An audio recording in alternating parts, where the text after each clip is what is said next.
तो इसहाक, बताओ क्या सूरत हाल है? बचा लिया ना इलियास को?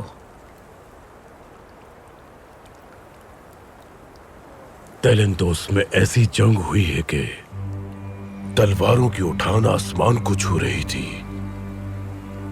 कुश्तों के पुश्ते लग गए थे और खून सैलाब की तरह बह रहा था। या अल्लाह मुझे सब्र दे। तो बेटा नतीजा क्या रहा? नतीजा